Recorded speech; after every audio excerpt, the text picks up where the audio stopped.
Anissa selalu percaya bahwa kebaikan adalah investasi terbaik dalam sebuah hubungan, terutama hubungan keluarga.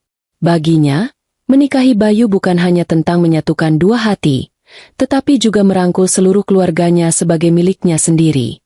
Keyakinan inilah yang membuatnya rela membentangkan jaring pengaman finansial di bawah keluarga suaminya.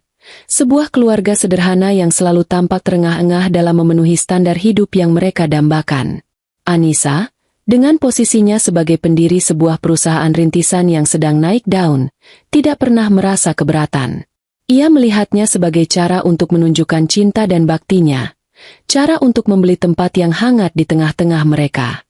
Setiap akhir pekan, mobilnya akan penuh dengan buah tangan, mulai dari kue-kue mahal dari toko langganannya hingga peralatan elektronik baru yang ia perhatikan sudah usang di rumah mertuanya.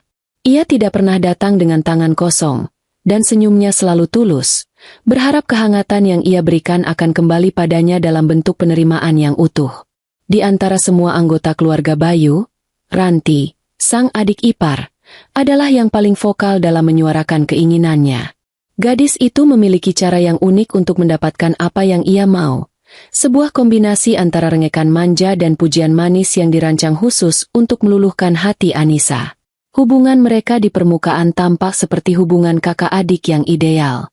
Ranti akan memanggilnya Mbak Anissa terbaik, mengiriminya pesan-pesan lucu, dan memamerkan setiap pemberian Anissa di media sosialnya dengan keterangan yang menyentuh.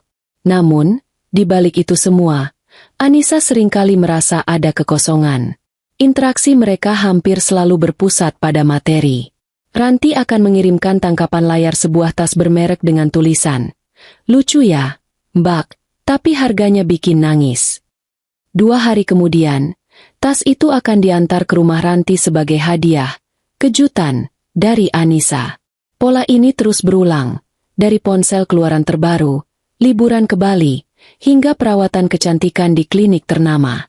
Anissa menepis keraguan kecil di hatinya, meyakinkan dirinya sendiri bahwa inilah cara Ranti menunjukkan kedekatan.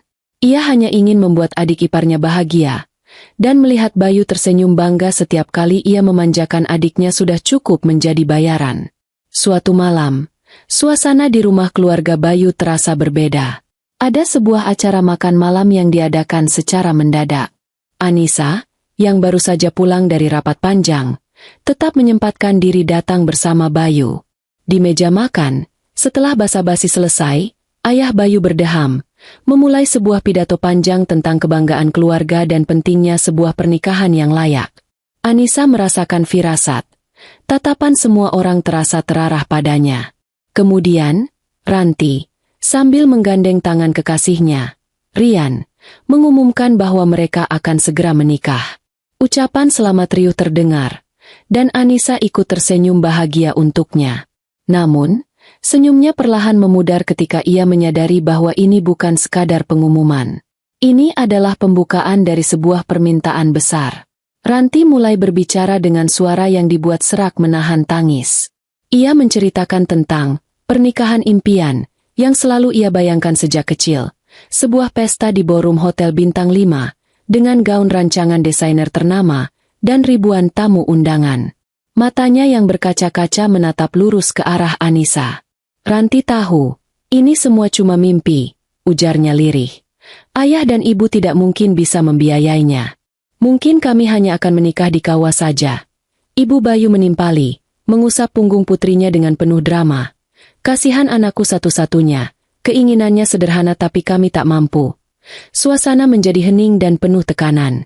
Semua mata kini tidak lagi hanya menatap Anissa, tetapi seolah-olah menelanjanginya, menimbangnya, dan menilainya. Anissa melirik Bayu, mencari dukungan.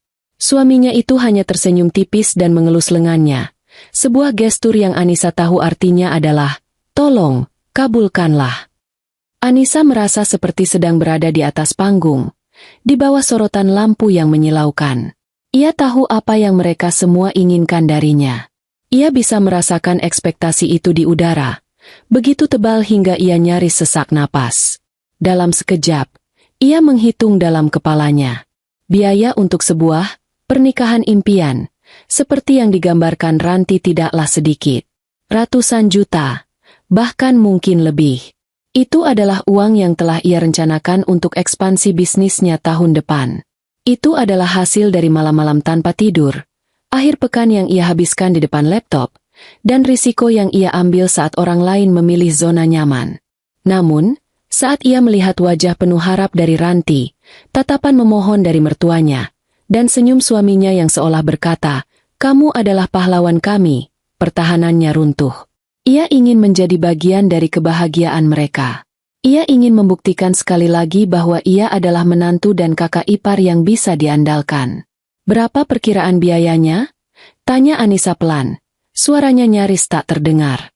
Rian, tunangan Ranti, dengan sigap menyodorkan sebuah proposal yang entah sejak kapan sudah ia siapkan. Di halaman depan, tercetak angka yang membuat Anissa menahan napas. 600 juta rupiah. Keheningan yang tadinya penuh tekanan kini berubah menjadi penantian yang menegangkan. Anissa menarik napas dalam-dalam, menatap satu persatu wajah di hadapannya, dan akhirnya mengangguk pelan. "Baiklah, Mbak akan biayai semuanya." Sorak-sorai langsung meledak. Ranti memeluknya erat sambil menangis, mengucapkan terima kasih berkali-kali. Seluruh keluarga memujinya setinggi langit, menyebutnya malaikat penyelamat. Malam itu, Anissa pulang dengan perasaan campur aduk. Ada sedikit kelegaan karena telah membuat semua orang bahagia, namun ada sebersih perasaan ganjil yang mengganjal di dalam hatinya. Sebuah firasat bahwa ia baru saja membeli sebuah tiket menuju pertunjukan yang pemeran utamanya bukanlah dirinya, melainkan uangnya. Bulan-bulan berikutnya adalah sebuah pusaran kekacauan yang disamarkan sebagai persiapan pernikahan. Anissa, dengan itikat baik, mencoba mengambil peran sebagai kakak yang bijaksana. Ia menyusun rencana anggaran yang detail, menghubungi beberapa wedding organizer, WO, terkemuka dengan rekam jejak yang solid, dan membuat daftar vendor-vendor berkualitas yang menawarkan harga terbaik. Ia membayangkan proses ini akan menjadi momen bonding yang menyenangkan antara dirinya dan Ranti. Namun, bayangannya hancur berkeping-keping pada pertemuan pertama mereka. Di sebuah kafe yang nyaman, Anissa memaparkan semua hasil risetnya di atas meja.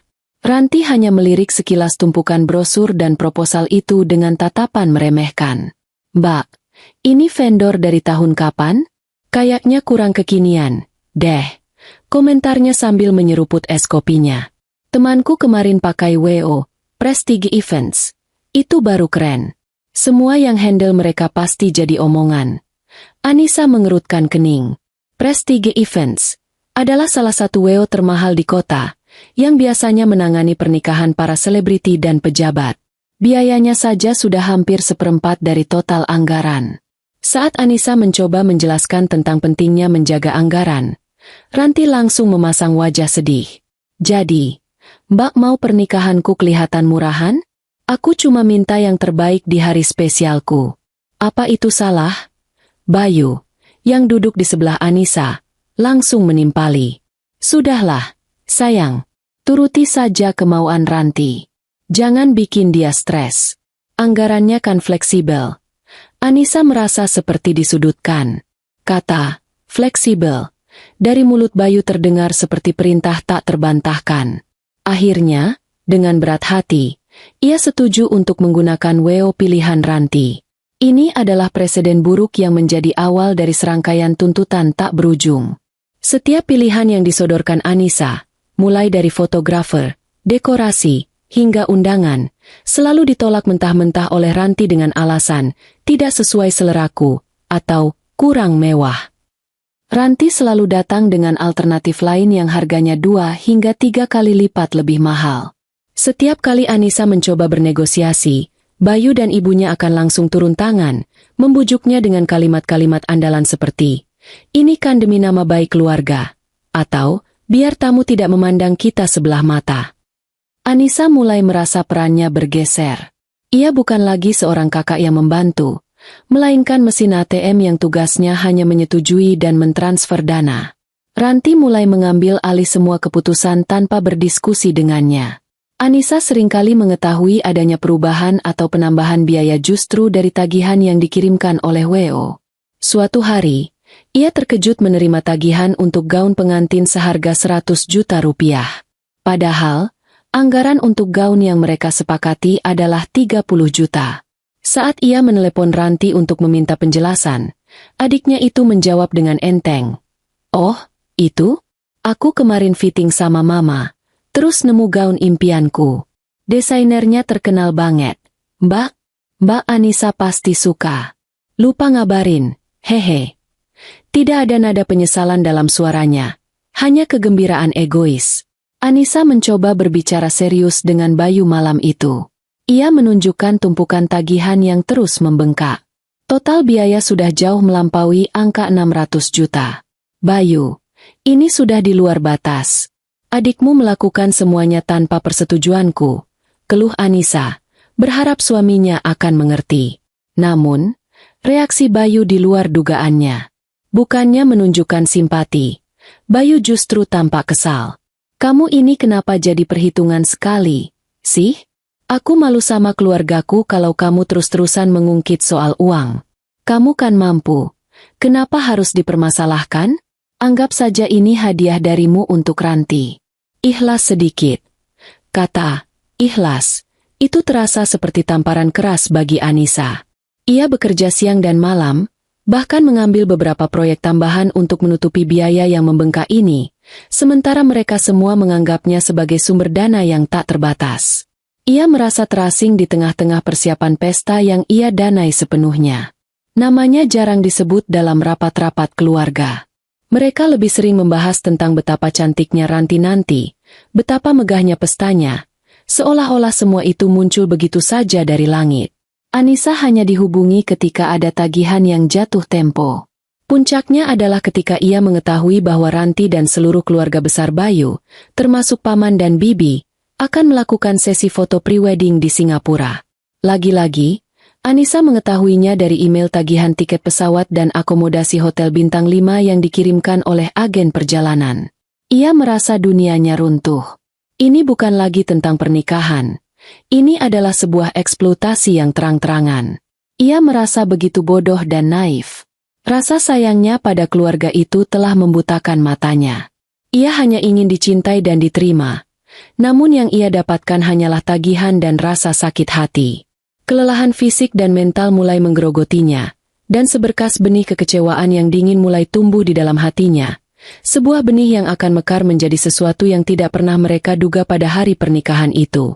Pagi di hari pernikahan Ranti disambut oleh langit biru yang cerah tanpa awan sedikit pun. Seolah alam semesta turut merestui pesta besar yang akan segera berlangsung. Di kamarnya yang luas, Anissa berdiri di depan cermin besar, menatap pantulan dirinya. Ia telah memilih gaunnya dengan sangat hati-hati, sebuah gaun sutra berwarna sampanye yang sederhana namun elegan, dirancang oleh desainer yang sama yang membuatkan gaun untuk ibunya 25 tahun yang lalu. Pilihan ini disengaja.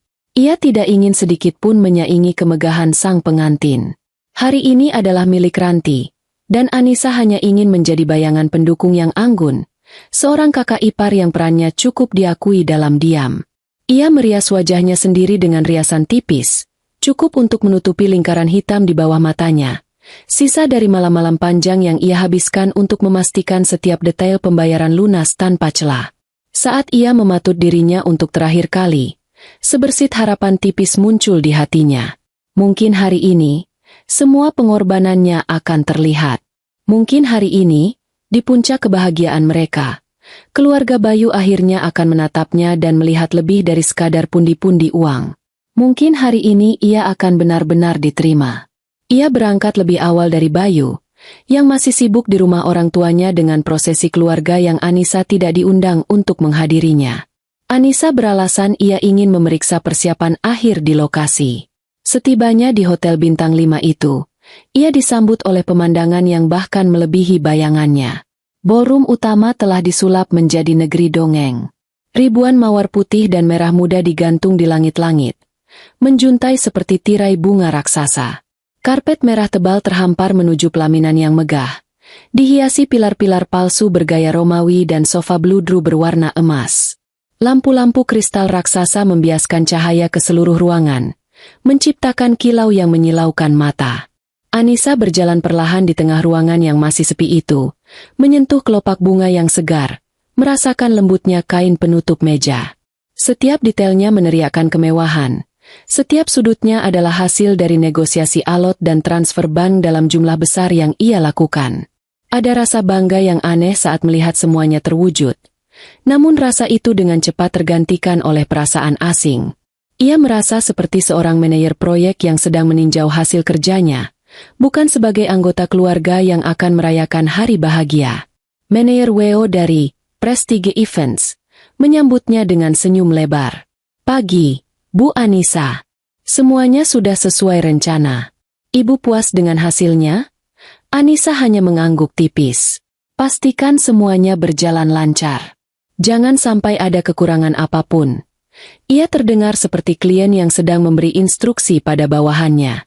Selama 1 jam berikutnya, ia berkeliling, memeriksa sound system, memastikan alur catering, dan berkoordinasi dengan tim dokumentasi. Ia melakukan semua itu sendirian, sementara ponselnya sunyi, tanpa satupun pesan dari Bayu atau mertuanya yang menanyakan keberadaannya. Ketika prosesi akad nikah akan dimulai di ruangan terpisah, Anissa memilih tempat duduk di barisan agak belakang. Ia bisa melihat punggung Bayu yang duduk di barisan paling depan, mendampingi adiknya. Ia menyaksikan Ranti yang tampak begitu cantik dalam balutan kebaya putih bertabur kristal, mengucapkan ijab kabul dengan suara gemetar. Ada momen di mana Anissa ikut terharu. Ia melihat sepasang manusia yang akan memulai hidup baru, sebuah momen sakral yang ia bantu wujudkan. Ia menepis semua perasaan negatifnya, memaksa dirinya untuk ikut berbahagia. Inilah tujuan akhirnya, bukan? Melihat mereka bahagia. Setelah akad nikah selesai, suasana menjadi lebih riuh. Keluarga besar berkumpul untuk sesi foto. Fotografer dengan semangat mengarahkan gaya. Oke. Sekarang foto keluarga inti mempelai wanita. Serunya. Anissa melihat ibu, ayah, dan Bayu langsung merapat di sisi Ranti dan suaminya yang baru. Mereka tertawa, berpelukan, menciptakan potret keluarga yang sempurna. Anissa berdiri di pinggir, menunggu. Ia pikir seseorang akan memanggilnya untuk bergabung.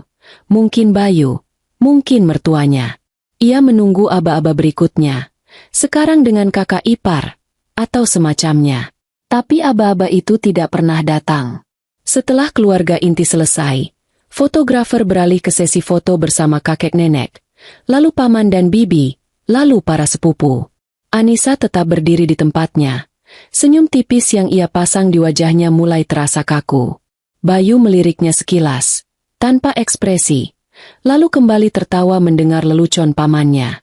Saat itulah Anissa merasakan retakan pertama di hatinya. Sebuah retakan kecil, namun dalam. Ia bukan keluarga inti. Ia bahkan tidak dianggap cukup penting untuk berada dalam satu bingkai foto di hari yang ia bayar sepenuhnya. Ia mencoba menenangkan dirinya. Mungkin mereka lupa. Mungkin suasana terlalu ramai. Ia terus mencari-cari alasan untuk mereka. Sebuah kebiasaan yang sudah mendarah daging dalam dirinya. Ia memutuskan untuk tidak mempermasalahkannya dan berjalan menuju ballroom utama untuk menyambut tamu-tamu yang mulai berdatangan, mencoba mengambil peran yang tidak diberikan kepadanya. Resepsi pernikahan dimulai dengan gemerlap.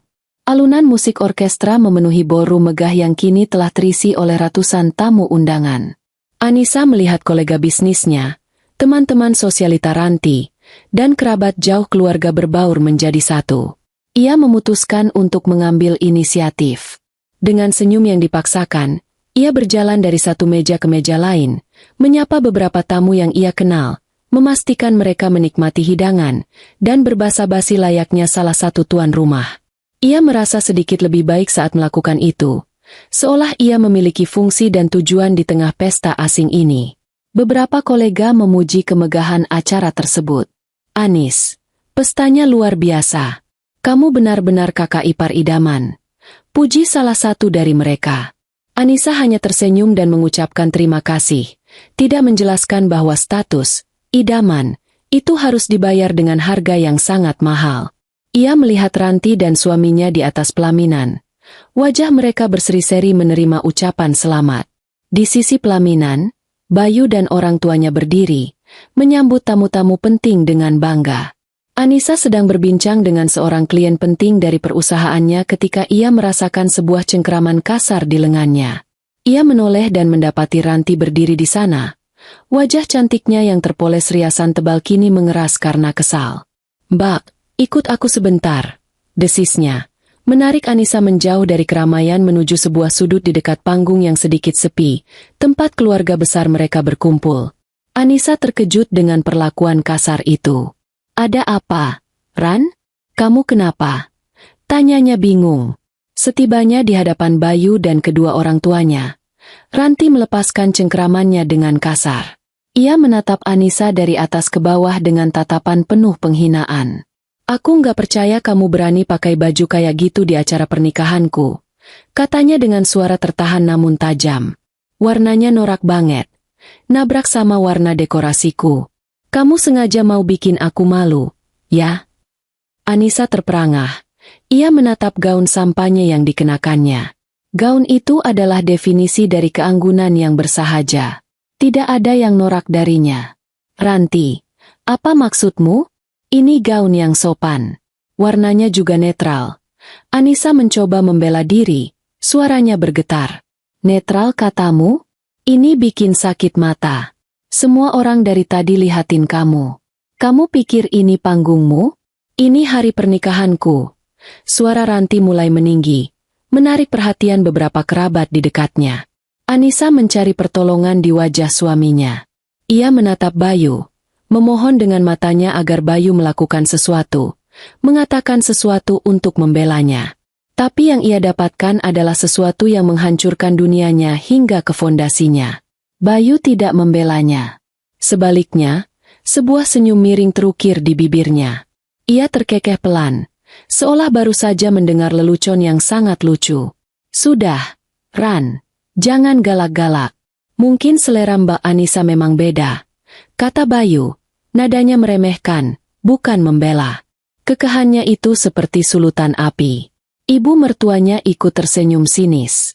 "Iya, Anissa. Harusnya kamu tanya dulu sama Ranti mau pakai baju apa.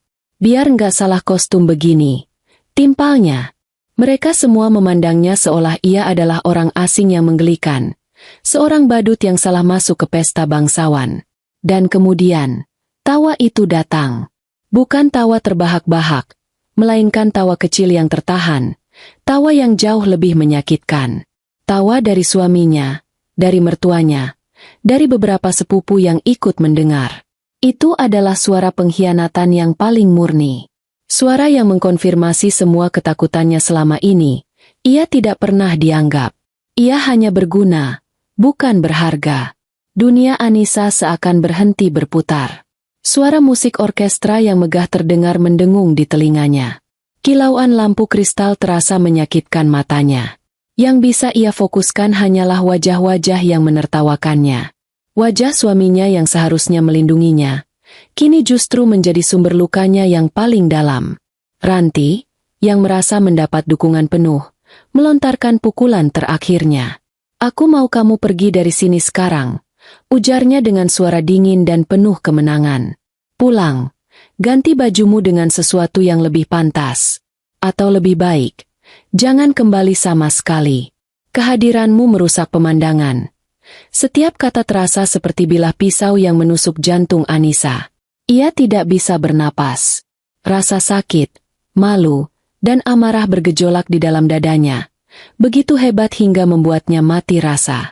Ia menatap Bayu untuk terakhir kalinya, mencari sisa-sisa pria yang pernah ia cintai, namun tidak menemukan apa-apa. Yang ada hanyalah seorang laki-laki asing yang ikut menertawakan penderitaannya. Anissa tidak menangis. Ia tidak berteriak. Ia tidak mengatakan sepatah kata pun. Ada keheningan yang mengerikan di dalam dirinya. Dengan punggung yang ia tegakkan sekuat tenaga, ia berbalik. Ia berjalan menjauh dari mereka, melewati kerumunan tamu yang tidak menyadari drama yang baru saja terjadi. Setiap langkah terasa berat, seolah ia menyeret beban seluruh pengorbanan dan penghinaan yang pernah ia terima. Ia berjalan keluar dari ballroom yang megah itu, keluar dari negeri dongeng palsu yang ia bangun dengan uang dan air matanya, menuju keheningan koridor hotel. Di sana, dalam kesendirian yang menusuk, kehancuran hatinya akhirnya memberi jalan bagi sesuatu yang lain.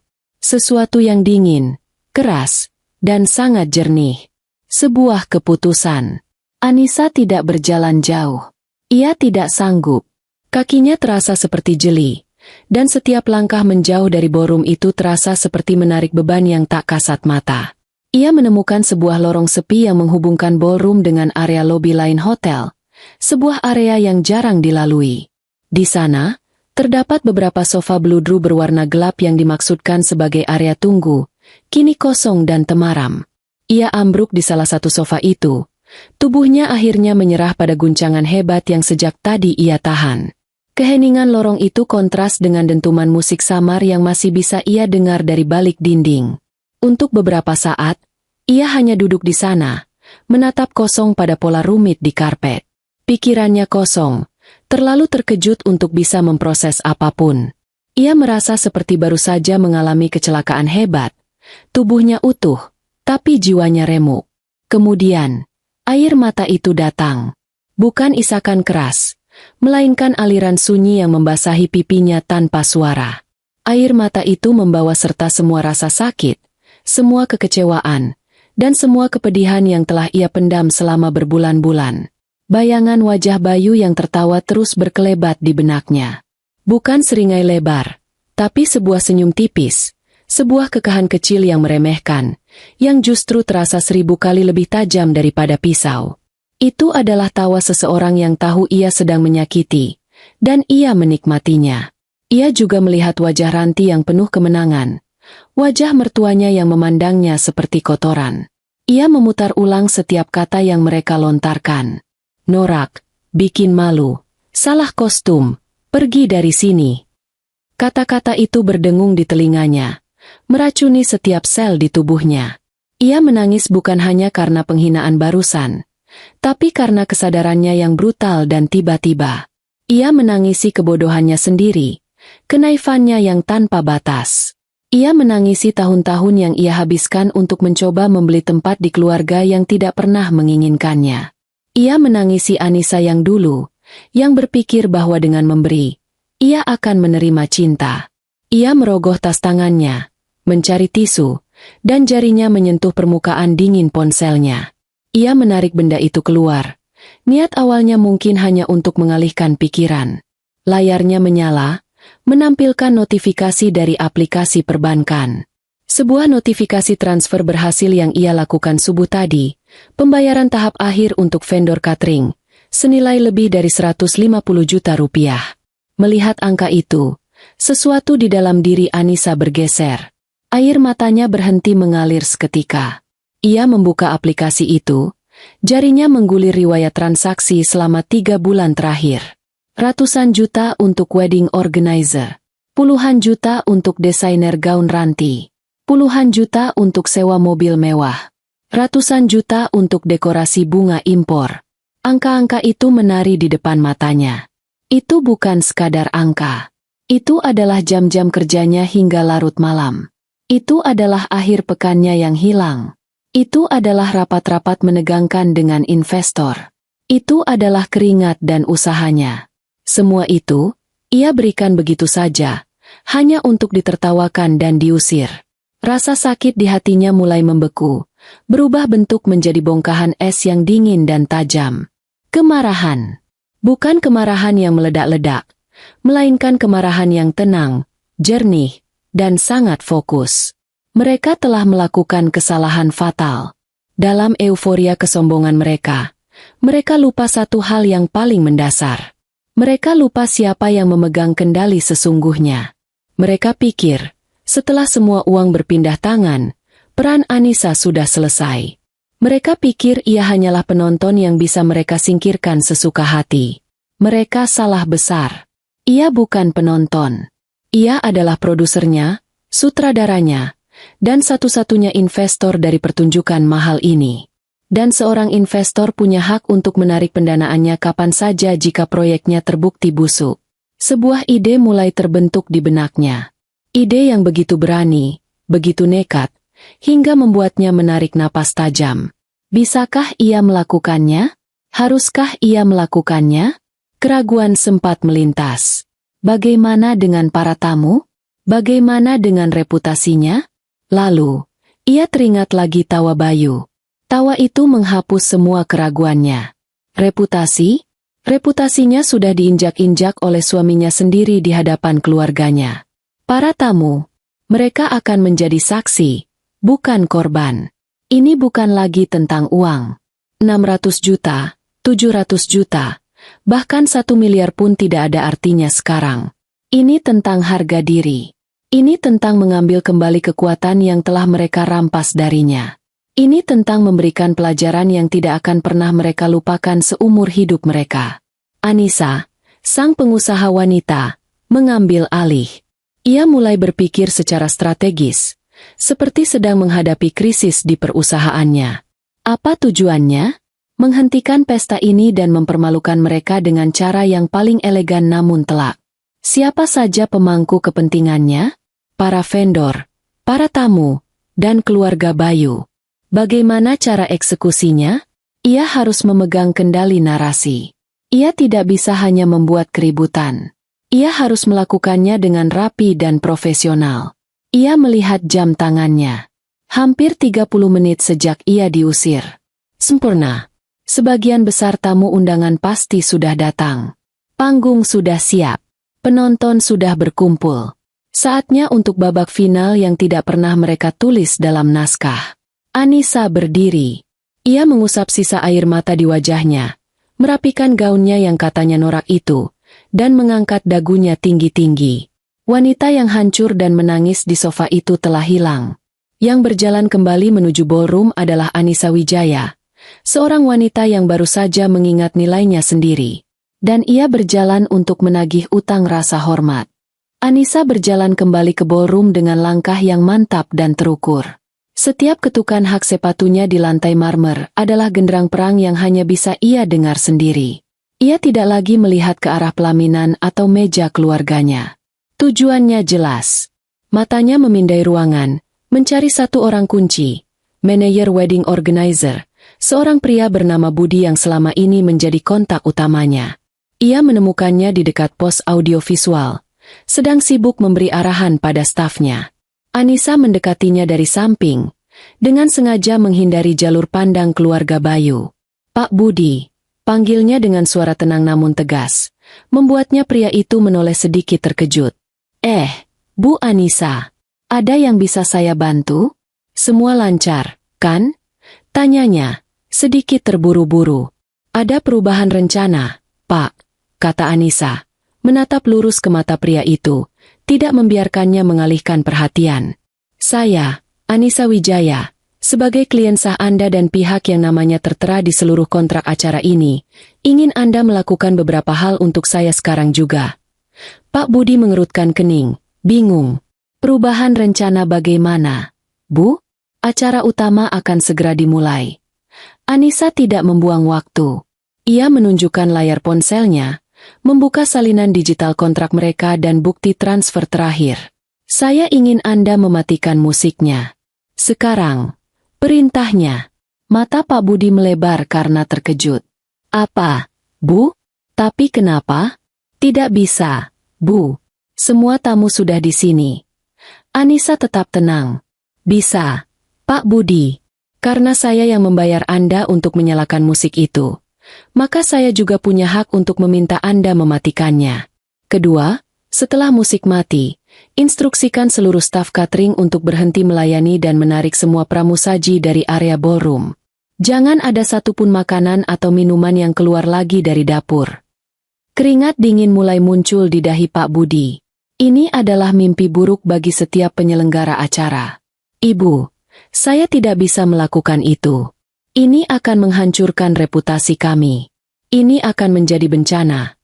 Anissa tersenyum tipis, senyum yang tidak mencapai matanya. Reputasi Anda akan lebih hancur jika Anda mengabaikan instruksi dari klien yang membayar penuh jasa Anda. Saya jamin, saya tidak akan menuntut Anda. Sebaliknya, saya akan memberikan Anda bonus sebesar 20% dari total biaya jasa Anda, sebagai kompensasi atas ketidaknyamanan ini, yang akan saya transfer sekarang juga. Yang perlu Anda lakukan hanyalah mengikuti perintah saya. Atau, Anda bisa menolak, dan besok pagi pengacara saya yang akan menghubungi Anda atas tuduhan pelanggaran kontrak karena tidak menuruti keinginan klien. Pilihan itu jelas. Uang bonus di satu sisi, dan potensi tuntutan hukum di sisi lain. Setelah beberapa detik yang terasa sangat lama, Pak Budi mengangguk pasrah. Ia berbicara cepat ke walkie-talkie-nya, memberikan instruksi yang pasti terdengar gila bagi timnya. Dan kemudian, terjadilah. Di tengah-tengah alunan lagu cinta yang dimainkan orkestra, musik itu berhenti secara tiba-tiba. Suara gesekan biola yang indah terpotong begitu saja, menyisakan keheningan yang canggung dan mengejutkan. Ratusan kepala di dalam ballroom itu menoleh kebingungan. Gumaman dan bisik-bisik mulai terdengar. Para pramusaji yang sedang berkeliling membawa nampan berisi minuman tiba-tiba berhenti, berbalik arah, dan berjalan serempak menuju dapur, seolah ditarik oleh perintah tak terlihat. Anissa melihat ke arah pelaminan. Wajah Ranti, Bayu, dan orang tuanya menunjukkan kebingungan total, yang dengan cepat berubah menjadi kepanikan. Terakhir, kata Anissa pada Pak Budi, "Berikan saya mikrofon." Dengan tangan gemetar, pria itu mengarahkan Anissa ke podium MC yang kosong. Anissa berjalan menaiki beberapa anak tangga panggung, tubuhnya terasa ringan. Semua mata di ruangan itu kini tertuju padanya. Ia bisa merasakan tatapan tajam penuh amarah dari keluarga Bayu, namun ia tidak gentar. Ia berdiri di podium, mengatur napasnya, dan menatap lautan wajah di hadapannya. "Selamat malam, Bapak, Ibu, dan para tamu undangan sekalian. Mohon maaf telah mengganggu waktu Anda." Suaranya terdengar jernih dan kuat melalui pengeras suara, memecah keheningan yang tegang. "Perkenalkan, nama saya Anissa Wijaya." Ia berhenti sejenak, membiarkan semua orang mencerna. "Bagi yang belum mengenal saya adalah kakak ipar dari mempelai wanita, Ranti. Saya juga merupakan satu-satunya pihak yang merencanakan, mengatur, dan mendanai 100% dari keseluruhan acara yang kita hadiri malam ini." Gelombang kejutan yang sunyi menyapu seluruh ruangan. Bisik-bisik menjadi lebih keras. Anissa bisa melihat wajah Ranti memucat seperti kertas. "Dengan rasa hormat yang sebesar-besarnya kepada Anda semua yang telah meluangkan waktu untuk hadir." Lanjutnya, nadanya tetap tenang. "Namun dengan berat hati dan atas nama harga diri saya yang tidak ternilai, saya secara resmi mengumumkan bahwa pesta pernikahan ini saya batalkan." Jika sebelumnya hanya ada bisikan, kini ruangan itu senyap total. Semua orang membeku di tempatnya, terlalu terkejut untuk bereaksi. "Keputusan ini bukan tanpa alasan," Anissa melanjutkan. Suaranya sedikit bergetar karena emosi yang ia tahan, namun tetap terkendali. "Keputusan ini saya ambil beberapa saat yang lalu, setelah saya, sebagai sponsor tunggal acara ini, dihina dan diusir secara langsung oleh keluarga mempelai, di hadapan suami saya sendiri yang justru ikut menertawakan saya." Ia tidak perlu berteriak. Kata-katanya yang diucapkan dengan tenang justru terdengar lebih memekakan telinga. "Tampaknya, uang hasil kerja keras saya diterima dengan tangan terbuka, namun kehadiran saya dianggap sebagai sebuah aib yang merusak pemandangan. Oleh karena itu, saya memutuskan untuk menarik keduanya." Ia menghela napas panjang. "Sekali lagi, saya memohon maaf yang tulus kepada seluruh tamu undangan. Saya tidak bermaksud tidak sopan kepada Anda semua. Sebagai permintaan maaf terakhir dari saya, silakan nikmati hidangan dan minuman yang sudah terlanjur berada di meja Anda. Setelah itu, acara ini resmi berakhir. Terima kasih." Anissa meletakkan mikrofon itu kembali ke tempatnya. Ia tidak melihat ke arah pelaminan. Ia tidak perlu melihat kehancuran di wajah mereka.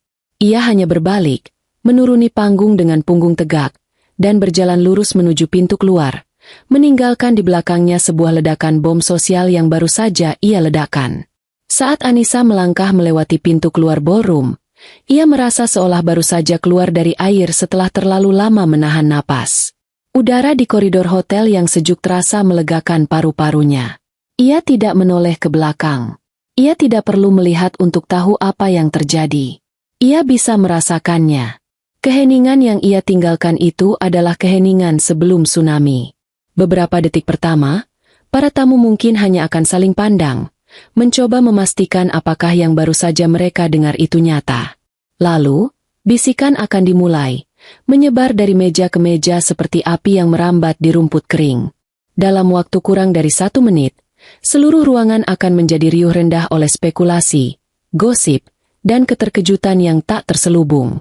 Ponsel akan dikeluarkan, pesan akan diketik, dan berita tentang pesta pernikahan paling dramatis tahun ini akan mulai menyebar bahkan sebelum semua tamu sempat meninggalkan gedung. Dan di pusat badai itu, Anissa bisa membayangkan keluarga Bayu. Ranti, sang ratu sehari, mahkotanya pasti sudah jatuh dan terinjak-injak. Gaun pengantinnya yang mahal kini terasa seperti kostum badut di tengah sirkus kegagalannya. Tangisannya tidak akan menjadi tangisan penyesalan, melainkan amukan seorang anak manja yang mainan mahalnya direbut paksa. Ia akan menjerit, menyalahkan semua orang kecuali dirinya sendiri. Ayah dan ibu mertuanya akan panik. Wajah mereka pucat pasi membayangkan aib yang harus mereka tanggung. Mereka akan sibuk memikirkan, apa kata orang, daripada apa yang telah kami lakukan. Dan Bayu, suaminya. Anissa membayangkan dia akan menjadi yang pertama pulih dari keterkejutan, digerakkan bukan oleh kesedihan, tapi oleh amarah dan ego yang terluka. Dia tidak akan lari untuk menenangkan adiknya. Dia akan lari mengejar Anissa. Prediksinya terbukti benar. Bahkan sebelum Anissa mencapai lobi utama, ia mendengar langkah kaki yang berat dan tergesa di belakangnya, diiringi oleh teriakan yang memanggil namanya. Anissa! Berhenti! Anissa! Itu suara Bayu, penuh dengan amarah yang tidak ditutup-tutupi. Anissa tidak berhenti. Ia terus berjalan dengan kecepatan yang sama, seolah tidak mendengar apa-apa. Ia sudah hampir mencapai pintu keluar putar ketika Bayu berhasil menyusul dan mencengkeram lengannya, memaksanya berbalik. "Kamu sudah gila?" bentaknya. Napasnya terengah-engah. Wajahnya merah padam, dan matanya memancarkan kebencian murni. Beberapa tamu hotel yang berada di lobi menoleh ke arah mereka, tertarik oleh keributan itu. "Lepaskan aku, Bayu," kata Anissa. Suaranya dingin dan datar, tanpa getaran sedikit pun. Ketenangannya tampak membuat Bayu semakin marah. "Gila, kamu benar-benar sudah tidak waras. Kamu pikir kamu siapa? Hah? Kamu sudah mempermalukan aku. Mempermalukan seluruh keluargaku di depan ratusan orang." Tuduhnya, jarinya menunjuk-nunjuk ke wajah Anissa. "Aku?" Anissa bertanya balik dengan nada nyaris mengejek. "Aku adalah orang yang namanya tertera di tagihan hotel ini. Aku adalah orang yang membayar gaun adikmu, jasmu, makanan yang hampir kalian makan, dan semua kemewahan palsu ini. Jadi, aku pikir aku punya hak untuk menghentikannya ketika aku tidak lagi dihargai." Jawaban logis dan dingin itu membuat Bayu kelabakan. Ia tidak bisa membantahnya dengan fakta. Jadi ia beralih ke serangan pribadi. "Ini semua karena masalah baju? Serendah itu kamu? Merusak hari bahagia adikku hanya karena kamu tersinggung?" Saat itulah Anissa tahu bahwa tidak ada lagi yang bisa diselamatkan. Bayu tidak mengerti, dan mungkin tidak akan pernah mengerti. Baginya, harga diri istrinya adalah masalah sepele. Sebelum Anissa sempat menjawab, rombongan kedua tiba. Ibu dan ayahnya Bayu datang tergopoh-gopoh, disusul oleh Ranti yang wajahnya sudah luluh lantak oleh air mata hitam maskara. "Anissa, nak, apa yang kamu lakukan? Tolong, jangan begini." Ishak sang ibu mertua mencoba meraih tangan Anissa. Nadanya memelas, namun matanya melirik cemas ke sekeliling lobi, lebih khawatir pada penonton daripada pada perasaan Anissa. "Batalkan ucapanmu tadi. Nak, bilang pada tamu itu hanya salah paham. Kita masih bisa memperbaikinya." "Memperbaiki apa, Bu?" tanya Anissa tajam. "Memperbaiki harga diri saya yang sudah kalian injak-injak? Tidak, terima kasih." Sang ayah mertua, yang selama ini diam, akhirnya angkat bicara dengan nada mengancam. "Jaga bicaramu, Anissa. Kamu pikir setelah melakukan ini semua akan baik-baik saja? Kamu akan menyesal." Ranti, di sela isak tangisnya yang dramatis, ikut menimpali. "Mbak jahat. Mbak tega. Aku benci sama Mbak. Mbak sudah menghancurkan hidupku," teriaknya, membuat beberapa orang semakin mendekat untuk menonton drama gratis itu. Anissa memandang mereka satu persatu. 4 orang yang telah ia curahi dengan kebaikan, waktu, dan uangnya. Kini mereka berdiri di hadapannya, tidak dengan permintaan maaf yang tulus, melainkan dengan campuran antara ancaman, bujukan egois, dan tuduhan. Mereka tidak menyesali perbuatan mereka. Mereka hanya menyesali konsekuensinya. Mereka marah bukan karena telah menyakitinya, tetapi karena ia berani melawan. Penyesalan mereka palsu, hanya selubung tipis untuk menutupi rasa malu mereka yang luar biasa. Anissa menarik lengannya dari cengkeraman Bayu dengan sekali sentakan kuat. Ia menatap lurus ke mata suaminya. "Dengarkan aku, Bayu. Dan kalian semua juga dengarkan," katanya. Suaranya kini naik 1 oktav. Cukup keras untuk didengar oleh orang-orang di sekitar mereka. "Kalian bertanya apa aku sudah gila? Aku baru saja waras. Aku baru saja sadar bahwa aku telah menghabiskan waktuku mencoba memenangkan hati orang-orang yang hatinya terbuat dari batu. Kalian bilang aku menghancurkan hidup Ranti. Kalian semua yang menghancurkannya dengan membesarkannya menjadi seorang putri manja yang merasa berhak atas segalanya tanpa perlu menghargai siapapun. Dan kamu, Bayu." Ia menatap suaminya dengan tatapan paling dingin yang bisa ia berikan. "Kamu adalah suami yang paling mengecewakan di dunia. Kamu membiarkan istrimu dihina dan kamu ikut menertawakannya. Detik itu, pernikahan kita sudah selesai." Tepat saat itu, mobil yang sudah ia pesan melalui aplikasi tiba di depan lobi. Anissa berbalik tanpa mengucapkan sepatah kata pun lagi. Ia berjalan melewati pintu putar, meninggalkan mereka yang masih terpaku di lobi, berteriak memanggil namanya dengan sia-sia. Saat ia duduk di dalam mobil dan pintu ditutup, ia merasa semua suara itu teredam, dan untuk pertama kalinya setelah sekian lama, ia bisa mendengar suaranya sendiri dengan jelas. Suara kebebasan. Perjalanan pulang terasa surreal. Lampu-lampu kota yang berkelip di luar jendela mobil tampak seperti lukisan abstrak yang tidak bisa Anissa pahami sepenuhnya. Ia bersandar di kursi penumpang, merasakan getaran mesin mobil di punggungnya. Adrenalin yang tadi memompanya kini perlahan surut, meninggalkan ruang hampa yang aneh. Itu bukan rasa sedih atau penyesalan. Itu adalah keheningan. Keheningan setelah badai besar yang telah meratakan seluruh lanskap hidupnya. Ponselnya di dalam tas bergetar tanpa henti. Ia tahu itu pasti dari Bayu, dari mertuanya, dari Ranti, atau mungkin dari nomor-nomor tak dikenal yang merupakan kerabat mereka yang ikut campur. Setiap getaran terasa seperti gema dari kehidupan lamanya yang mencoba menariknya kembali. Tanpa melihat, Anissa meraih ponsel itu, menekan tombol power hingga layarnya mati, dan melemparkannya kembali ke dalam tas. Ia butuh kesunyian. Setibanya di depan gerbang rumah megah yang ia tinggali bersama Bayu, Anissa merasakan sengatan emosi yang berbeda. Rumah ini, rumah yang ia beli dengan bonus pertamanya, jauh sebelum ia mengenal Bayu. Rumah yang ia rancang sendiri setiap sudutnya. Rumah yang seharusnya menjadi saksi bisu kebahagiaan mereka, kini terasa seperti medan pertempuran terakhir. Ia masuk ke dalam, menyalakan lampu, dan keheningan rumah itu menyambutnya. Setiap benda di dalamnya seolah bercerita. Foto pernikahan mereka di dinding, sepatu Bayu yang tergeletak di dekat pintu, jaketnya yang tersampir di sandaran kursi. Semua itu adalah peninggalan dari sebuah ilusi.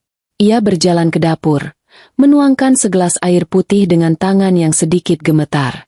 Ia meneguknya habis, merasakan dinginnya air mengalir di tenggorokannya. Saat itulah ia menyadari betapa lelahnya dirinya, lelah secara fisik, mental, dan emosional. Apa yang baru saja ia lakukan adalah hal tersulit yang pernah ia lakukan seumur hidupnya. Membatalkan pesta itu mudah.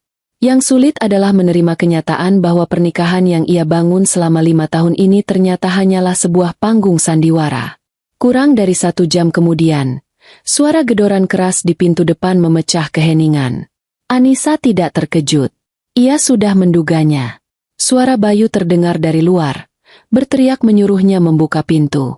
Anissa menarik napas dalam-dalam, menguatkan hatinya, lalu berjalan dan membuka pintu itu. Bayu berdiri di sana, acak-acakan dan putus asa. Ia langsung masuk tanpa diundang. "Anissa, kita perlu bicara," katanya dengan nada yang lebih terkendali, jelas mencoba strategi baru. "Tidak ada lagi yang perlu dibicarakan, Bayu. Aku sudah mengatakan semua yang perlu aku katakan," jawab Anissa tenang, tetap berdiri di dekat pintu. Bayu menggelengkan kepalanya dengan cepat. "Tidak, kamu belum mendengarkanku. Aku minta maaf, oke? Aku benar-benar minta maaf. Aku hilaf. Aku terbawa suasana. Aku seharusnya membelamu. Aku salah." Kata-kata itu keluar dari mulutnya, tapi matanya tidak menunjukkan penyesalan yang tulus. Matanya menunjukkan kepanikan. "Maaf untuk apa, Bayu?" tanya Anissa. "Maaf karena sudah menertawakanku, atau maaf karena pestanya hancur dan seluruh kota akan menertawakan keluargamu besok pagi?" Bayu tampak tersinggung. "Tentu saja aku minta maaf karena sudah menyakitimu. Tapi kamu tidak perlu melakukan hal se-ekstrem ini. Kita bisa selesaikan ini di rumah. Kamu bisa marah padaku, tapi tidak dengan menghancurkan segalanya." "Aku tidak menghancurkan segalanya, Bayu. Aku hanya berhenti berpura-pura bahwa semuanya baik-baik saja," balas Anissa.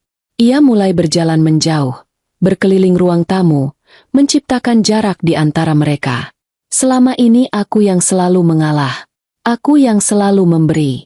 Aku pikir dengan begitu, aku akan mendapatkan tempatku. Tapi ternyata, tempatku di matamu dan keluargamu hanya sebatas penyedia dana. Saat tugasku selesai, aku disingkirkan. Tawa kecilmu tadi, itu bukan hilaf. Itu adalah kejujuran. Itu adalah perasaanmu yang sesungguhnya tentangku, yang akhirnya keluar." Bayu tampak frustrasi karena strateginya gagal. Ia kembali ke mode marah. "Jadi maumu apa sekarang? Kamu mau aku berlutut? Kamu mau aku mengemis? Baik, aku akan lakukan. Asal kamu mau memperbaiki ini semua. Telepon WO-nya, telepon keluargaku. Bilang ini semua hanya salah paham besar. Kita masih bisa menyelamatkannya. Dan itulah titiknya. Titik tanpa harapan." Anissa berhenti berjalan dan menatap lurus pada pria yang masih berstatus suaminya itu. Pria itu masih tidak mengerti. Bahkan setelah semua ini, yang ada di otaknya hanyalah menyelamatkan acara, menyelamatkan muka. Dia tidak peduli pada luka di hati Anissa. Dia hanya peduli pada fasad yang sudah hancur. Cinta yang pernah Anissa rasakan untuknya menguap tak bersisa, digantikan oleh rasa kasihan yang dingin. "Tidak ada yang bisa diselamatkan lagi, Bayu," kata Anissa dengan suara yang final. "Aku mau kamu pergi." Bayu tertawa getir. "Pergi? Pergi kemana? Ini rumah kita." "Bukan," potong Anissa. Suaranya setajam baja. "Ini rumahku. Aku membelinya dengan uangku sendiri. Atas namaku sendiri. Dan sekarang, aku tidak ingin kamu berada di dalamnya lagi." Keterkejutan di wajah Bayu adalah pemandangan yang menyedihkan sekaligus memuaskan. Ia tampak seperti baru saja ditampar oleh kenyataan. Kamu mengusirku. Aku memintamu untuk pergi," koreksi Anissa. "Kemasi barang-barangmu yang paling penting. Aku akan menyuruh asistenku untuk mengirimkan sisanya besok. Aku memberimu waktu 30 menit. Anissa kemudian berbalik dan berjalan menuju kamarnya, menutup pintu di belakangnya tanpa menoleh lagi. Dari dalam kamar, ia bisa mendengar suara Bayu yang mengumpat, suara laci yang dibanting, suara benda-benda yang dilempar ke dalam koper dengan kasar. Suara-suara itu adalah musik pengiring dari akhir sebuah babak dalam hidupnya. Sebuah akhir yang menyakitkan, namun perlu. Titik tanpa harapan bagi pernikahan mereka adalah titik awal harapan bagi kehidupan barunya. Hari-hari pertama setelah insiden itu terasa seperti hidup dalam gelembung kedap suara. Anissa mematikan ponselnya selama 72 jam penuh. Ia tahu, di luar sana, badai gosip dan spekulasi sedang mengamuk. Teman-temannya pasti mencoba menghubunginya, kolega bisnisnya bertanya-tanya, dan tentu saja, keluarga Bayu melancarkan serangan teror verbal melalui panggilan dan pesan yang tak terjawab. Tapi di dalam rumahnya yang kini terasa begitu luas dan sunyi, Anissa hanya fokus pada satu hal, bernapas. Ia membiarkan dirinya merasakan semuanya. Rasa sakit, amarah, kelegaan, dan bahkan ketakutan akan masa depan yang kini terbentang asing di hadapannya. Ia tidak melawan emosi itu. Ia membiarkannya mengalir, membersihkan sisa-sisa racun dari sistemnya. Ia memesan makanan, menonton film-film yang sudah lama ingin ia tonton, dan tidur kapanpun ia merasa lelah. Ia memberikan dirinya sendiri izin untuk hancur sejenak, agar bisa membangun kembali puing-puing itu menjadi sesuatu yang lebih kuat. Setelah 3 hari mengasingkan diri, ia menyalakan kembali ponselnya. Ratusan notifikasi membanjiri layarnya. Ia mengabaikan semua pesan dan panggilan dari keluarga Bayu, langsung memblokir nomor mereka satu persatu. Ia hanya membalas pesan dari orang tuanya dan beberapa sahabat terdekatnya, meyakinkan mereka bahwa ia baik-baik saja dan butuh waktu. Langkah berikutnya adalah tindakan. Anissa bukan tipe orang yang akan meratapi nasib terlalu lama. Ia menghubungi pengacara perceraian terbaik di kota itu. Dalam pertemuan pertama mereka, Anissa menceritakan semuanya dengan tenang dan runut, tanpa air mata. Ia menyajikan fakta, bukan drama. Sang pengacara, seorang wanita paruh baya yang tajam dan berpengalaman, menatapnya dengan kekaguman. "Kasus Anda sangat kuat, Bu Anissa. Kita akan selesaikan ini dengan cepat dan efisien," ujarnya. Proses hukum pun dimulai. Seperti yang Anissa duga, Bayu mencoba melawannya. Melalui pengacaranya, ia menuntut pembagian harta Gonogini, mengklaim setengah dari aset perusahaan Anissa dan juga rumah yang mereka tinggali. Itu adalah langkah putus asa yang menunjukkan warna aslinya. Bayu tidak memperjuangkan pernikahan mereka. Ia memperjuangkan gaya hidup nyaman yang telah Anissa berikan. Namun, Anissa sudah siap. Perjanjian pranikah yang dulu ia tanda tangani atas desakan pengacaranya sendiri kini menjadi perisainya. Semua aset yang ia miliki sebelum menikah, termasuk perusahaan dan rumah itu, adalah miliknya sepenuhnya. Pertarungan hukum itu menjadi tontonan yang menyedihkan, di mana Bayu terus-menerus kalah di setiap sidang, memperlihatkan betapa bergantungnya ia selama ini pada Anissa. 6 bulan berlalu. Surat cerai resmi akhirnya keluar. Anissa merasa seolah beban seberat 1 ton terangkat dari pundaknya. Ia menandai hari itu bukan sebagai akhir, tapi sebagai hari kemerdekaannya. Selama 6 bulan itu, ia telah melakukan lebih dari sekadar mengurus perceraian. Ia menuangkan seluruh energi, waktu, dan pikirannya yang kini bebas dari drama keluarga, ke dalam pekerjaannya. Perusahaannya yang dulu hanya naik daun, kini melesat seperti roket. Ia berhasil mendapatkan suntikan dana dari investor asing, membuka 2 kantor cabang baru, dan meluncurkan produk inovatif yang menjadi perbincangan di industrinya. Ia tidak lagi pulang ke rumah dengan perasaan lelah dan cemas, melainkan dengan rasa puas dan pencapaian. Ia juga mulai membangun kembali jembatan yang sempat ia abaikan. Ia menghabiskan lebih banyak waktu dengan orang tuanya, menebus waktu yang hilang dengan mengajak mereka berlibur. Ia menghidupkan kembali lingkaran pertemanannya, mengadakan makan malam, dan tertawa lepas hingga larut malam, sesuatu yang sudah lama tidak ia lakukan. Teman-temannya melihat perubahan besar dalam dirinya. Anissa yang dulu selalu tampak sedikit tegang dan berhati-hati saat bicara, kini lebih santai, lebih tegas, dan sorot matanya memancarkan kepercayaan diri yang tak tergoyahkan. Ia belajar menetapkan batasan, belajar berkata, "Tidak," tanpa merasa bersalah. Kebaikannya tidak hilang, namun kini kebaikannya diberikan dengan bijaksana, bukan diobral dengan naif. Suatu sore, saat sedang minum kopi dengan seorang teman lama, ia tak sengaja mendengar kabar tentang keluarga Bayu. Temannya itu, yang memiliki kenalan di lingkungan pergaulan Ranti, bercerita tanpa diminta. Pesta pernikahan yang hancur itu menjadi legenda urban di kalangan mereka. Ranti, katanya, ditinggalkan oleh tunangannya seminggu setelah insiden itu. Keluarga sang pria tidak mau mengambil risiko memiliki menantu dari keluarga yang penuh drama dan skandal. Ranti mengalami depresi berat dan mengurung diri di rumah. Keluarga besar Bayu menjadi paria sosial. Mereka yang dulu bangga memamerkan kedekatan dengan Anissa, kini dijauhi. Sumber keuangan utama mereka telah lenyap, memaksa mereka untuk menjual mobil dan beberapa aset lain untuk menutupi utang dan mempertahankan gaya hidup. Dan Bayu, ia dikeluarkan dari pekerjaannya tak lama setelah perceraian mereka. Gosip di kantornya tentang bagaimana ia bergantung pada istrinya dan insiden memalukan di pesta pernikahan adiknya membuatnya menjadi bahan cemoohan. Ia dikabarkan sedang berjuang mencari pekerjaan baru. Anissa mendengarkan semua itu tanpa ekspresi. Tidak ada rasa senang atau puas di hatinya. Yang ada hanyalah perasaan hampa yang menegaskan bahwa keputusannya sudah tepat. Itu bukan balas dendam. Itu hanyalah sebuah neraca kosmik yang menyeimbangkan dirinya sendiri. Mereka telah menabur angin, dan kini mereka menuai badai. Sementara Anissa, ia telah berjalan melewati badainya, dan kini ia berdiri di bawah langit yang cerah. 1,5 tahun setelah malam yang mengubah segalanya, Anissa telah menjadi versi terbaik dari dirinya sendiri. Ia baru saja kembali dari perjalanan bisnis di Jepang, berhasil menutup kesepakatan terbesar dalam sejarah perusahaannya.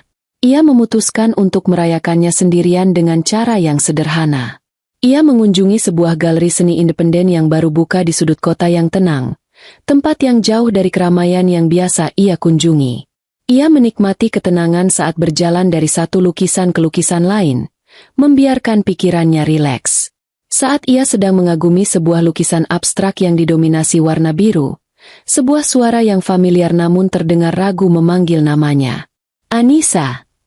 Anissa berbalik. Di sana, berdiri beberapa langkah darinya, adalah Bayu. Jantung Anissa sempat berdetak sedikit lebih kencang karena terkejut. Namun dengan cepat kembali normal. Ia menatap mantan suaminya itu dengan tatapan yang tenang dan netral. Penampilannya sangat berbeda. Bayu yang dulu selalu rapi dengan kemeja mahal dan jam tangan mewah, kini tampak kusam. Ia mengenakan kemeja yang sedikit lecek, rambutnya sedikit lebih panjang dan tidak tertata, dan ada lingkaran hitam di bawah matanya yang tidak bisa disembunyikan. Ia tampak lebih tua, lebih kurus, dan aura kepercayaan dirinya yang dulu begitu menyilaukan kini telah padam total. Ia terlihat seperti orang yang kalah. Bayu, sapa Anissa singkat. Nadanya sopan namun berjarak. Apa kabarmu? Bayu tampak gugup. Ia menggaruk tengkuknya yang tidak gatal. Aku baik. Kamu sendiri? Kamu kelihatan hebat, ujarnya. Matanya memandang Anissa dengan campuran antara kekaguman dan penyesalan yang dalam. Terima kasih. Aku juga baik, jawab Anissa. Keheningan canggung menyelimuti mereka selama beberapa saat, hanya dipecah oleh suara langkah kaki pengunjung galeri lainnya. Aku tidak menyangka akan bertemu denganmu di sini, kata Bayu, memulai kembali percakapan. Sebenarnya aku sudah lama ingin bicara denganmu, tapi aku tidak punya keberanian. Dan nomormu sudah tidak aktif. Anissa hanya diam, menunggunya melanjutkan. Aku mau minta maaf, Nis, katanya pelan. Kali ini matanya menatap lurus ke mata Anissa. Dan untuk pertama kalinya, Anissa melihat penyesalan yang tulus di sana. Bukan penyesalan karena malu, tapi penyesalan karena kehilangan. Aku minta maaf atas semuanya. Atas malam itu, atas semua tahun-tahun sebelumnya. Aku bodoh. Aku pengecut. Aku dibutakan oleh gengsi dan keegoisanku. Aku tidak pernah benar-benar menghargaimu. Padahal kamu adalah hal terbaik yang pernah terjadi dalam hidupku. Aku baru sadar setelah semuanya hilang. Ia berhenti sejenak, mengambil napas yang bergetar. Hidupku hancur setelah kamu pergi. Bukan hanya soal uang. Semuanya. Keluargaku. Ranti masih belum pulih. Orang tuaku sakit-sakitan. Dan aku kehilangan arah. Setiap hari aku dihantui oleh bayangan wajahmu malam itu, dan tawa bodohku sendiri. Anissa mendengarkan pengakuan itu tanpa menyela. Setahun yang lalu, mungkin ia akan merasakan gejolak emosi, amarah, atau mungkin sedikit kepuasan. Tapi sekarang, yang ia rasakan hanyalah kasihan. Rasa kasihan yang hambar, seperti mengamati karakter tragis dalam sebuah film yang sudah ia tahu akhir ceritanya. Aku turut prihatin mendengarnya. Bayu, sungguh, kata Anissa. Dan ia bersungguh-sungguh. Tapi semua itu tidak ada lagi hubungannya denganku. Bayu mengangguk pasrah. Aku tahu. Aku tidak akan memintamu kembali. Aku tidak pantas. Aku hanya ingin kamu tahu bahwa aku menyesal. Ia tanpa ragu-ragu sejenak, sebelum melanjutkan dengan suara yang lebih pelan. Dan jika mungkin, aku bisa meminjam sedikit uang? Untuk biaya pengobatan ibu. Aku janji akan mengembalikannya. Dan di sanalah, di tengah permintaan terakhir yang menyedihkan itu, Anissa menemukan penutup yang sempurna untuk kisahnya. Ia menatap Bayu tanpa kebencian sedikit pun. Aku tidak bisa membantumu dengan itu, Bayu, katanya lembut namun tegas. Bukan karena aku tidak mau, tapi karena itu akan percuma. Pelajaran yang harus kalian pelajari bukan tentang bagaimana cara mendapatkan uang. Kalian harus belajar dari ketiadaannya. Ia melangkah maju sedikit, menatap mantan suaminya itu untuk terakhir kalinya. Aku harap, suatu hari nanti, kalian semua tidak hanya belajar tentang betapa sulitnya hidup tanpa kemewahan. Aku harap kalian benar-benar belajar tentang betapa mahalnya harga dari sebuah rasa tidak hormat. Itu adalah pelajaran yang tidak bisa dibeli dengan uang sebanyak apapun, dan tidak bisa dilunasi dengan permintaan maaf semata.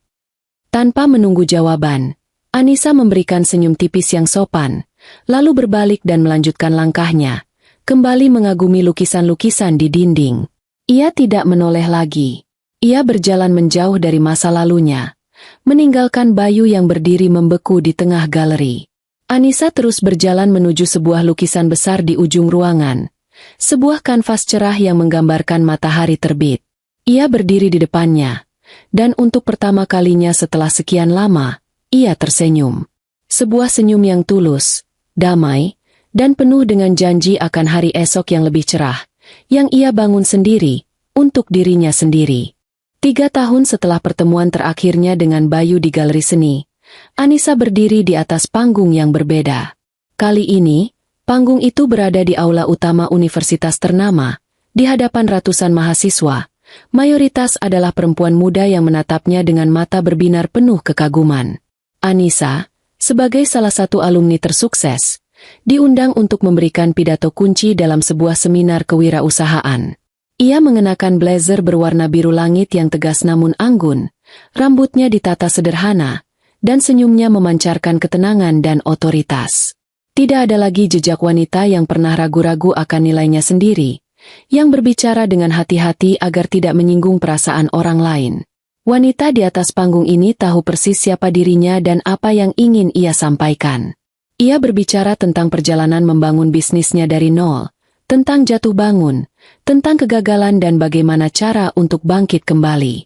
Namun, di tengah-tengah pidatonya, ia menyisipkan sebuah pesan personal yang mendalam, sebuah pelajaran yang tidak ia dapatkan dari sekolah bisnis manapun. Investasi terbesar yang akan pernah kalian lakukan, katanya, suaranya menggema di seluruh aula. Bukan pada saham, properti, atau bisnis. Investasi terbesar adalah pada diri kalian sendiri. Dan bagian terpenting dari investasi itu adalah menetapkan harga yang pantas untuk nilai Anda. Bukan dalam bentuk uang, tapi dalam bentuk rasa hormat. Ia berhenti sejenak, membiarkan kata-katanya meresap. Di dunia ini, akan banyak orang yang mencoba memberi Anda diskon. Mereka akan mencoba membuat Anda merasa bahwa Anda tidak cukup baik, tidak cukup pantas. Mereka akan mengambil kebaikan Anda dan menyebutnya sebagai kelemahan. Tugas kalian adalah untuk tidak pernah menerima diskon itu. Tugas kalian adalah untuk tahu nilai kalian, dan berani pergi dari meja manapun di mana rasa hormat tidak lagi menjadi menu utama. Tepuk tangan riuh membahana di dalam ruangan. Anissa tersenyum, bukan karena pujian, tetapi karena ia tahu kata-kata itu datang dari tempat yang paling jujur di hatinya, sebuah kebenaran yang ia pelajari dengan cara yang paling menyakitkan. Kehidupan Anissa kini adalah cerminan dari filosofi itu. Perusahaannya telah menjadi salah satu pemimpin pasar di industrinya, namun ia memimpinnya dengan cara yang berbeda.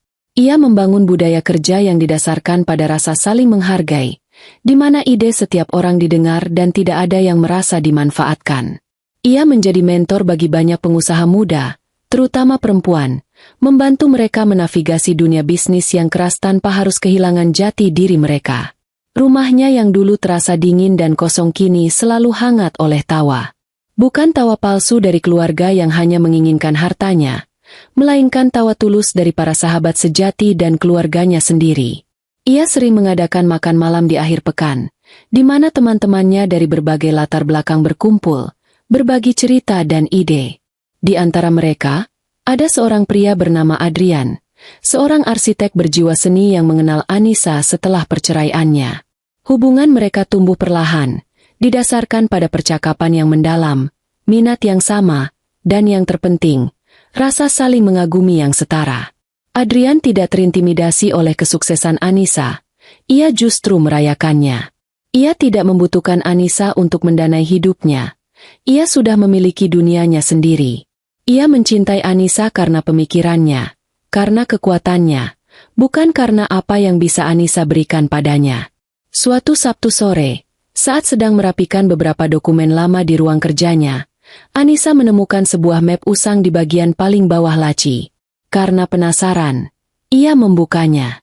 Di dalamnya, tergeletak sebuah proposal yang dicetak di atas kertas glossy, proposal pernikahan impian Ranti Orian. Di sana, masih tercetak jelas rincian anggaran yang fantastis dan daftar permintaan yang tidak masuk akal. Ia menatap kertas itu, artefak dari kehidupan yang terasa begitu jauh, seolah milik orang lain. Tidak ada amarah, tidak ada kesedihan. Yang ada hanyalah rasa heran pada dirinya yang dulu. Seorang wanita yang rela mengorbankan begitu banyak demi validasi dari orang-orang yang tidak pantas. Ia tidak merobek kertas itu dengan marah. Dengan sangat tenang, ia memasukkannya ke dalam mesin penghancur kertas. Ia menyaksikan mesin itu menarik lembar demi lembar, mengubah proposal pernikahan impian itu menjadi potongan-potongan kecil yang tak berarti lagi. Itu adalah ritual penutupan terakhir yang tidak ia sadari ia butuhkan. Malam itu, Adrian datang untuk